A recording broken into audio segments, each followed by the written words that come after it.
लोगों का स्वागत है आज के प्रैक्टिस सेट 6 में। इसमें हम लोग 40 महत्वपूर्ण प्रश्नोत्तर को देखेंगे, साथ में डिटेल एक्सप्लेनेशन को भी देखेंगे, ताकि यहाँ से आपको क्वेश्चन एग्जाम में देखने को मिले। चलिए वीडियो स्टार्ट करते हैं। पहला प्रश्न है, भारतीय इतिहास में किसे आलमगीर के नाम से भी जाना जाता था? अकबर, जहांगीर, औरंगजेब, बाबर या इनमें से कोई नहीं? इसका सही उत्तर है औरंगजेब। इसकी व्याख्या देखते हैं। औरंगजेब की अगर बात करें तो इसने आलमगीर और जिंदा पीर के नाम से भी जाना जाता था।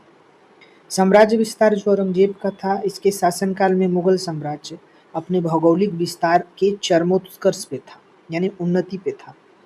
धार्मिक नीति, इसने 1679 में दोबारा जजिया कर लागू किया था। तो ये महत्वपूर्ण हो जाता है कि जजिया कर दोबारा किसने लागू किया था? तो औरंगजेब ने। कब? 1679 में। सिख गुरु के 9वें गुरु थे तेग बहादुर, इनकी क्या कर देता है? ये हत्या कर देता है। अब हम बात करें अगर जहांगीर की, तो न्याय की जंजीर, वो अपनी न्याय की सुनहरी जंजीर के लिए प्रसिद्ध था। चित्रकला का स्वर्ण युग, यानी जहांगीर के शासनकाल को मुगल चित्रकला का स्वर्ण काल माना जाता है। विदेशी यात्री जहांगीर के समय में कैप्टन हॉकिंस और थॉमस रो इसके दरबार में आते हैं व्यापार की अनुमति के लिए। बढ़ते हैं आगे। अकबर की अगर बात करें तो पानीपत का दूसरा युद्ध जो कि 1556 ईस्वी में होता है, अकबर और हुमायूं के बीच होता है। धार्मिक नीति की बात करें तो 1582 में इसने दीन इलाही धर्म की शुरुआत की और 1575 में इबादत खाना बनवाया। और प्रशासन जो अकबर का था, इसने मनसबदारी प्रथा की शुरुआत की और जजिया कर को क्या कर दिया था? समाप्त कर दिया था। कब? 1564 ईस्वी में। इसके समय में नवरत्न थे, जिसमें बीरबल, तानसेन, अबुल फजल जैसे विद्वान शामिल थे। अगर बाबर की बात करें तो ये मुगल साम्राज्य का संस्थापक था। इसने 1526 ईस्वी में पानीपत के पहले युद्ध में इब्राहिम लोदी को हराकर मुगल साम्राज्य की नींव रखी थी। इसने महत्वपूर्ण युद्ध लड़े। खानवा का युद्ध 1527 में, चंदेरी का युद्ध 28 में, घाघरा का युद्ध 1529 में। और इसने अपनी आत्मकथा जो है तुर्की भाषा में तुजुक ए बाबरी नाम से लिखी थी, जिसे हम बाबरनामा भी कहते हैं। बढ़ते हैं आगे। अगला प्रश्न है, निम्नलिखित में से कौन स्वदेशी आंदोलन के मुख्य वास्तुकार नहीं है? अरविंदो घोष, M.K. गांधी, बिपिन चंद्र पाल, लोकमान्य बाल गंगाधर तिलक या उपयुक्त में से कोई नहीं? तो उस समय महात्मा गांधी नहीं थे। अब हम लोग बात करते हैं यहाँ पे इस स्वदेशी आंदोलन की पृष्ठभूमि की और कारण क्या था। तो घोषणा और विभाजन, 19 जुलाई 1905 को लॉर्ड कर्जन द्वारा बंगाल विभाजन की क्या होती है? घोषणा होती है। और प्रभावी तिथि जो होती है वो 16 अक्टूबर 1905 को होती है।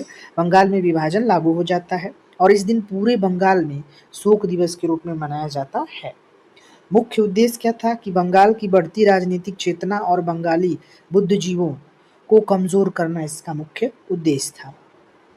अगर हम औपचारिक शुरुआत एवं प्रस्ताव की बात करें स्वदेशी आंदोलन की, तो 7 अगस्त 1905 को कलकत्ता के टाउन हॉल में एक ऐतिहासिक बैठक में स्वदेशी आंदोलन को औपचारिक रूप से क्या किया, घोषणा की गई थी और बहिष्कार प्रस्ताव पारित हो गया था। अगर प्रमुख तरीके की बात करें तो इसमें विदेशी वस्तुओं, सरकारी स्कूलों, कॉलेजों, अदालतों और उपाधियों का बहिष्कार करना था। इसमें कौन कौन नेतृत्व किए और विचारधारा उनकी क्या थी? तो उदारवादी में सुरेंद्र नाथ बनर्जी, कृष्ण कुमार मित्र और गोपाल कृष्ण गोखले जैसे नेता थे। और उग्रवादी में गरम दल के नेता थे, जिनमें लाल बाल पाल की तिकड़ी थी, यानी लाला लाजपत राय, बाल गंगाधर तिलक और बिपिन चंद्र पाल थे। और अरविंदो घोष, अगर बात करें स्वदेशी के जनक, तो अरविंदो घोष, रविंद्रनाथ टैगोर और बाल गंगाधर तिलक और लाला लाजपत राय को माना जाता है।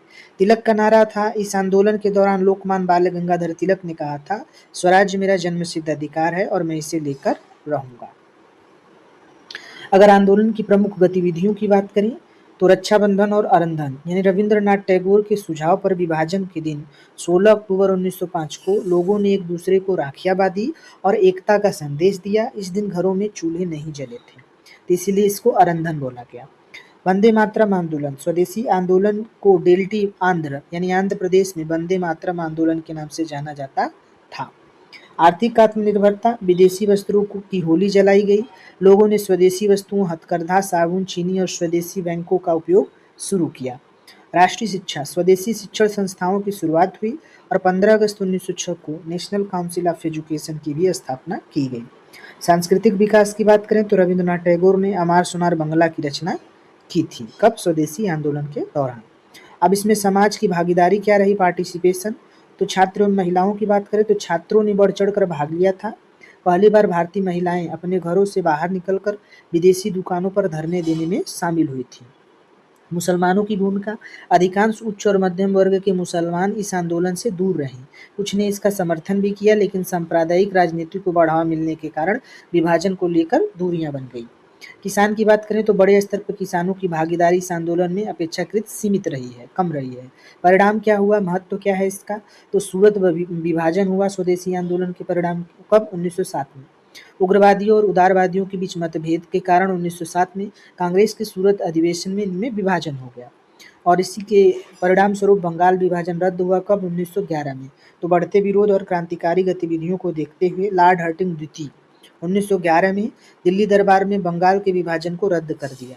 ऐतिहासिक महत्व क्या है, यह पहला बड़ा जन आंदोलन था जिसने बाद में गांधीवादी आंदोलन जैसे सविनय अवज्ञा आंदोलन, सत्याग्रह और बहिष्कार का खाका तैयार किया था। तो ये कंप्लीट था स्वदेशी आंदोलन के बारे में। अगले प्रश्न पे बढ़ते हैं। प्रश्न है, महात्मा गांधी के संबंध में निम्नलिखित में से कौन सा कथन सही है? गांधी द्वारा असहयोग आंदोलन की शुरुआत 1920 में की गई थी, बिल्कुल। उन्होंने 1916 में भारत में होम रूल आंदोलन शुरू किया, नहीं। गांधी जी द्वारा आयोजित आईएनसी का केवल एक अधिवेशन बेलगाम में किया गया था, बिल्कुल। तो कथन 1 और 3 सही है, यानी 1 और 3 दोनों सही हैं। होम रूल की अगर बात करें तो इसमें बाल गंगाधर तिलक का नाम आता है और एनी बेसेंट का नाम आता है।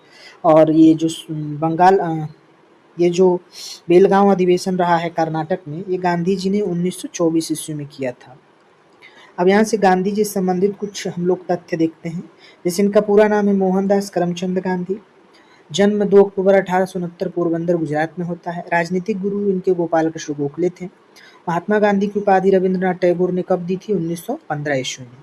राष्ट्रपिता का संबोधन सबसे पहले सुभाष चंद्र बोस ने 6 जुलाई 1944 को सिंगापुर रेडियो से राष्ट्रपिता कहकर इनको संबोधित किया था। आत्मकथा इनकी है सत्य के साथ मेरे अनुप्रयोग, यानी the story of my experiment with truth. पहला सत्याग्रह उन्होंने 1917 का चंपारण सत्याग्रह किया। भारत में उनका पहला सफल आंदोलन था। प्रमुख नारे 1942 में भारत छोड़ो आंदोलन के दौरान इन्होंने करो या मरो का नारा दिया था। दांडी यात्रा इन्होंने 12 मार्च 1930 को साबरमती आश्रम से दांडी यात्रा शुरू की थी और नमक कानून को तोड़ दिया था। और 30 जनवरी 1948 को नाथूराम गोडसे की क्या होती है? नाथूराम गोडसे द्वारा इनकी हत्या कर दी जाती है। बढ़ते हैं अगले प्रश्न पे। अगला प्रश्न है, कलहड़ के राजतरंगड़ी के संबंध में निम्नलिखित में से कौन सा कथन सही नहीं है? पुस्तक का विषय कश्मीरी पर शासन करने वाले विभिन्न राजवंशों से संबंधित है, बिल्कुल। यह पुस्तक 15वीं शताब्दी में लिखी गई थी, नहीं, ये 12वीं शताब्दी में लिखी गई थी। तो यही गलत हो जाएगा, तो हमारा आंसर 2 हो जाएगा। यह संस्कृत में लिखी गई थी, हाँ। यह प्रारंभिक कश्मीर के बारे में जानकारी और एक अमूल्य स्रोत है। अगला प्रश्न है, ब्रिटिश सरकार ने भारत में पार्लियामेंटो सुधार की घोषणा किस वर्ष की थी? 1905 में। अभी हमने देखा है बंगाल विभाजन था। 1919 में, 1932 में, 1909 में, या इनमें से कोई नहीं। तो सही उत्तर है 1909 में। अब पार्लियामेंटो सुधार के बारे में कुछ तथ्य देखते हैं। तो 1909 के भारतीय परिषद अधिनियम यानी इंडियन काउंसिल एक्ट के नाम से भी इसे जाना जाता है। पदाधिकारी यानी कि ऑफिशियल्स, इस सुधार के समय लॉर्ड मार्ले भारत के राज्य सचिव और लॉर्ड मिंटो भारत के वायसराय थे। सांप्रदायिक प्रतिनिधित्व, मुसलमानों को हिंदुओं से अलग कर पृथक निर्वाचन मंडल दिया गया, जिसके तहत मुस्लिम मतदाता केवल मुस्लिम प्रतिनिधियों को ही वोट दे सकते थे। विधान परिषदों का विस्तार कर दिया गया। केंद्र और प्रांत दोनों स्तरों पर विधान परिषदों का आकार, सदस्यों की संख्या बढ़ा दी गई। केंद्रीय परिषद में आधिकारिक बहुमत यानी केंद्रीय विधान परिषद में सरकारी सदस्यों के बहुमत को बरकरार रखा गया। भारतीयों की भागीदारी, पहली बार वायसराय और गवर्नर की कार्यकारी परिषद में भारतीयों को शामिल किया गया। और सत्येंद्र प्रसाद सिन्हा, ये इम्पोर्टेंट है, वायसराय की कार्यकारी परिषद में शामिल होने वाले पहले भारतीय बने और उन्हें कानून का सदस्य बनाया गया था।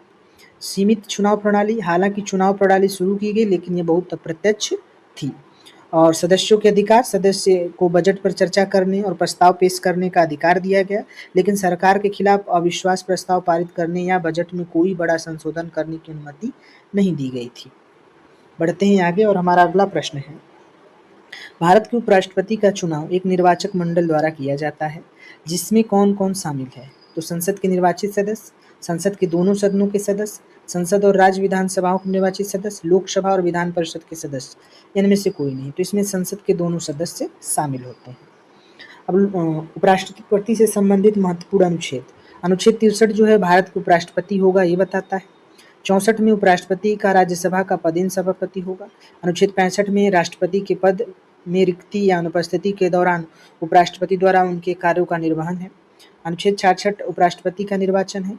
अनुच्छेद 67 उपराष्ट्रपति का कार्यकाल पद ग्रहण करने की तिथि से 5 वर्ष तक। अनुच्छेद 68 उपराष्ट्रपति के पद की रिक्ति को भरने के चुनाव से संबंधित समय है। अनुच्छेद 69 में उपराष्ट्रपति द्वारा शपथ या प्रतिज्ञान है और ये राष्ट्रपति या उनके द्वारा नियुक्त व्यक्ति के समक्ष शपथ लेते हैं। अनुच्छेद 70 में अन्य आकस्मिकताओं में राष्ट्रपति के कार्यों का निर्वहन है। 71 में उपराष्ट्रपति के चुनाव संबंधित या उससे जुड़े मामले हैं।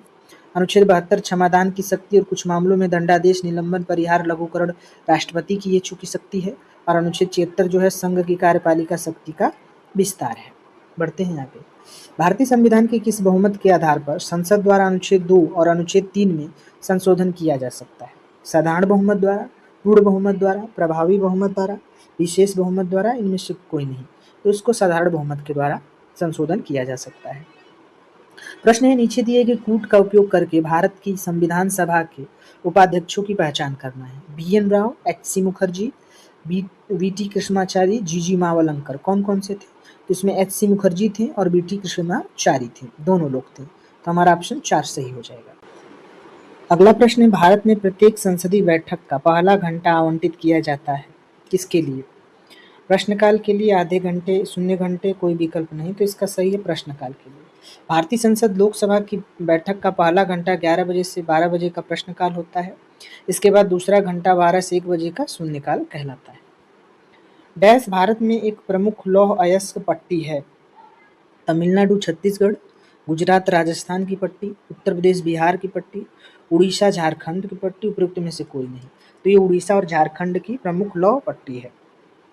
सेवराय पहाड़ियाँ भारत के किस राज्य में स्थित हैं? छत्तीसगढ़ में, उड़ीसा में, राजस्थान में, तमिलनाडु में। तो ये तमिलनाडु में स्थित है। ऑस्ट्रेलिया में उष्णकटिबंधीय चक्रवात का क्षेत्रीय नाम कौन सा है? टाइफून, बिलीबिली, बवंडर, तूफान, या इनमें से कोई नहीं।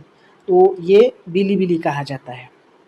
चक्रवात जो है भारत, पाकिस्तान, बांग्लादेश सहित पूरे हिंद महासागर और दक्षिणी प्रशांत महासागर क्षेत्र में इस नाम से बुलाया जाता है। बिलीबिली ऑस्ट्रेलिया, विशेषकर पश्चिमी ऑस्ट्रेलिया में चक्रवात का स्थानीय नाम है। टाइफून जो है जापान, फिलीपींस और दक्षिण पूर्वी चीन के निकट पश्चिमी प्रशांत महासागर में है। हरिकेन की बात करें तो अमेरिका, अटलांटिक महासागर और कैरेबियन सागर के क्षेत्र में। टोरेंडो जो है ये अमेरिका और उसके आसपास के मैदानी इलाकों में उठने वाले छोटे लेकिन अत्यधिक विनाशकारी चक्रवात हैं। बैग्यो जो है फिलीपींस में आने वाले चक्रवातों का स्थानीय तौर पे कहा जाता है। प्रश्न है काई, लाइकेन और छोटी झाड़ियाँ किस प्रकार की वनस्पति में पाई जाती हैं? टुंड्रा, प्रवाल भित्ति, मैंग्रोव, उष्णकटिबंधीय सदाबहार, या इनमें से कोई नहीं। तो ये झाड़ियाँ जो है टुंड्रा वन में पाई जाती हैं। अगला प्रश्न है निम्नलिखित में से कौन सी एक रूपांतरित सेल नहीं है? चूना पत्थर, संगमरमर, क्वार्टजाइट, स्लेट, इनमें से कोई नहीं। तो चूना पत्थर रूपांतरित सेल नहीं है। प्रश्न है योजना आयोग के अंतिम उपाध्यक्ष थे श्री मोंटे सिंह अहलूवालिया, श्री RP सिन्हा, श्री श्यामालाल घोष, विनय कोहली। तो ये मोंटो सिंह अहलूवालिया थे। चूंकि अब योजना आयोग को हटा के अब क्या ला दिया गया है? नीति आयोग ला दिया गया है। और नीति आयोग की जो स्थापना होती है 1 जनवरी 2015 को कर दी जाती है और इसके जो अध्यक्ष होते हैं प्रधानमंत्री होते हैं। तो वर्तमान में नरेंद्र दामोदर मोदी हो जाएंगे। बढ़ते हैं आगे। मुद्रास्फीति की अवधि के दौरान कर की दरें होनी चाहिए उच्च, कम, स्थिर, उतार चढ़ाव, प्रवृत्ति में से कोई नहीं। तो मुद्रास्फीति के दौरान जो कर की दर होनी चाहिए वो उच्च होनी चाहिए। प्रश्न है बॉम्बे स्टॉक एक्सचेंज यानी BSE की स्थापना किस वर्ष हुई थी? 1947, 1875, 1920, 1960, कोई नहीं। तो ये 1875 में होती है। प्रश्न है निम्नलिखित में से कौन सा गुजरात राज्य का सबसे बड़ा आर्द्रभूमि अभ्यारण्य है और भारत में सबसे बड़ा है? काजीरंगा राष्ट्रीय उद्यान, नल सरोवर पक्षी अभ्यारण्य, सुल्तानपुर पक्षी अभ्यारण्य, उपल पड्डू पक्षी अभ्यारण्य, यानी में से कोई नहीं। तो ये इसका सही उत्तर हो जाएगा नल सरोवर पक्षी अभ्यारण्य। काजीरंगा राष्ट्रीय उद्यान कहाँ है? असम में है। सुल्तानपुर पक्षी अभ्यारण्य कहाँ है? हरियाणा में है। और उपल पड्डू पक्षी अभ्यारण्य कहाँ है? तमिलनाडु में है। नेक्स्ट, 1973 में प्रोजेक्ट टाइगर को डैश राष्ट्रीय उद्यान में शुरू किया गया था? जिम कॉर्बेट, भितरकनिका, संजय गांधी, सुंदरवन, कोई नहीं। तो ये जिम कॉर्बेट जो कि उत्तराखंड है, यहाँ पे इसको शुरू किया गया था। भितरकनिका जो है उड़ीसा में है, और संजय गांधी ये महाराष्ट्र का राष्ट्रीय उद्यान है। सुंदरबन पश्चिम बंगाल का हो जाएगा। प्रश्न है, वायुमंडल में वायु के एक स्तंभ में ओजोन की मोटाई को कैसे नापा जाता है? डाप्सन इकाई में, डेसिबल में, डेकामीटर में, किलो बेस में, इनमें से कोई नहीं। तो ओजोन की जो मोटाई होती है वो डाप्सन इकाई में मापी जाती है। डेसिबल जो है ध्वनि की तीव्रता को मापने के लिए यूज होता है। अगला प्रश्न, बिहार राज्य में स्थित एकमात्र नामित बाघ संरक्षण क्षेत्र के रूप में विशिष्ट रूप से कौन सा विशिष्ट बाघ अभ्यारण्य उल्लेखनीय है? Palamu tiger reserve, Valmiki tiger reserve, Buxa tiger reserve, Ranipur tiger reserve, इनमें से कोई नहीं। तो बिहार में ये है Valmiki tiger reserve. Palamu tiger reserve जो है वो झारखंड का पार्ट है, यानी झारखंड में है। बुक्सा टाइगर रिजर्व जो है ये पश्चिम बंगाल में है, और रानीपुर टाइगर रिजर्व उत्तर प्रदेश के चित्रकूट जिले में है। अगला प्रश्न है, कौन सा भारतीय वन्यजीव अभ्यारण्य एशियाई शेरों के लिए प्रसिद्ध है? गिर, सरिस्का, कान्हा, बांधवगढ़, कोई नहीं। तो ये हो जाएगा गिर राष्ट्रीय उद्यान, जो कि कहाँ पे है? गुजरात में है। नेक्स्ट प्रश्न, उत्तर प्रदेश के किस जिले में मलमल पर छपाई का कार्य गुणवत्तापूर्ण रूप से किया जाता है? लखनऊ में, मथुरा में, सोनभद्र में, भदोही में, इनमें से कोई नहीं। तो ये मथुरा हो जाएगा। लखनऊ का चिकनकरी हो जाएगा, और भदोही का हो जाएगा कालीन। अगला प्रश्न है, नीचे दिए गए कथनों में से कथन ए और कारण आर के लेवल में क्या है बताना है। तो अभी कथन है, प्रायद्वीपीय नदियां ज्यादातर गैर बारहमासी होती हैं, बिल्कुल। अधिकांश प्रायद्वीपीय नदियां पश्चिमी घाट से निकलती हैं और मानसून की बारिश पर निर्भर करती हैं। हाँ, तो ए और आर दोनों सत्य हैं, और इस आर ए की सही व्याख्या भी है। प्रश्न है, अलीगढ़ का प्राचीन नाम क्या है? इटावा, कोल, अनूप शहर, बदायूं, कोई नहीं। तो अलीगढ़ का प्राचीन नाम कोल है, और अलीगढ़ ताले के लिए प्रसिद्ध है। केंद्र सरकार ने उत्तर प्रदेश की 10 नई जनजातियों को किस वर्ष मान्यता दी थी? 2001 में, 2002 में, 2003 में, 2004, या इनमें से कोई नहीं। तो ये 2003 में दी गई थी। हड़प्पा शहरों की सड़कों योजनाओं के संबंध में निम्नलिखित कथन पर विचार करना है। तो हड़प्पा शहरों की मुख्य सड़कें आमतौर उत्तर, दक्षिण और पूर्व पश्चिम दिशाओं में चलते थे, बिल्कुल। गलियां और उपगलियां इलाके की प्राकृतिक ढलान के अनुरूप अनियमित रूप से संरक्षित थी, नहीं। तो इसमें कथन केवल एक सही है। नेक्स्ट, किस वर्ष में उत्तर प्रदेश राज्य जैविक प्रमाणीकरण संस्था की स्थापना की गई थी? 2007 में, 11 में, 2005, 2013, कोई नहीं। तो ये 2007 में किया गया था। प्रश्न, उत्तर प्रदेश की मौसमी वर्षा के स्वरूप को नियंत्रित करने में कौन सा कारण सबसे निर्णायक भूमिका निभाता है? समुद्र से दूरी, पश्चिमी विक्षोभ, दक्षिण पश्चिमी मानसून हवाएं, ऊंचाई में भिन्नता, इनमें से कोई नहीं। तो दक्षिण पश्चिमी मानसून हवाएं हैं। अगला प्रश्न है, उत्तर प्रदेश के निम्नलिखित में से किस स्थान पर हर्षवर्धन ने एक बौद्ध महासम्मेलन का आयोजन किया था? काशी में, प्रयाग में, अयोध्या में, सारनाथ में। तो ये किया था प्रयागराज में। प्रश्न है, 2002 में उत्तर प्रदेश में निम्न में से किस शहर को जैव प्रौद्योगिकी शहर घोषित किया गया था? लखनऊ, नोएडा, कानपुर, प्रयागराज, इनमें से कोई नहीं। तो ये है लखनऊ। भारतीय दलहन अनुसंधान संस्थान उत्तर प्रदेश में कहाँ स्थित है? लखनऊ में, कानपुर में, इलाहाबाद में, रायबरेली में, इनमें से कोई नहीं। तो ये कानपुर में स्थित है। लखनऊ में कुछ प्रमुख अनुसंधान की बात करें तो केंद्रीय औषधि अनुसंधान संस्थान है, औषधि खोज और चिकित्सा के लिए जाना जाता है। राष्ट्रपति वनस्पति अनुसंधान संस्था है, पौधों के विविध उपयोग के अनुसंधान। भारतीय विष विज्ञान अनुसंधान संस्थान है। बीरबल साहनी पूरा विज्ञान संस्थान, ये कहाँ है? लखनऊ में। कानपुर में भारतीय दलहन अनुसंधान संस्थान और राष्ट्रीय चीनी अनुसंधान संस्थान भी कानपुर में। बरेली इज्जतनगर में भारतीय पशु चिकित्सक अनुसंधान परिषद है, यानी पशु चिकित्सा और विज्ञान प्रमुख केंद्र है। केंद्रीय पक्षी अनुसंधान संस्थान कुक्कुट पक्षी पालन रोगों पर भी कहाँ है? इज्जतनगर, बरेली में। वाराणसी में भारतीय सब्जी अनुसंधान संस्थान और भारतीय हथकरघा प्रौद्योगिकी संस्थान भी वाराणसी में है। प्रश्न है, संत कबीर का जन्म डैश में हुआ था? आगरा में, झांसी में, वाराणसी में, मेरठ में, इनमें से कोई नहीं। तो संत कबीर का जो जन्म है वो हुआ था वाराणसी में। आज का अंतिम प्रश्न है, उत्तर प्रदेश का गुरु पूर्णिमा पर्व किस ऋषि को समर्पित है? व्यास को, वशिष्ठ को, वाल्मीकि को, भृगु को, इनमें से कोई नहीं। तो ये व्यास को समर्पित है। बाकी आपका धन्यवाद। अगर आपको वीडियो पसंद आए तो लाइक से सब्सक्राइब कर सकते हैं। Thank you.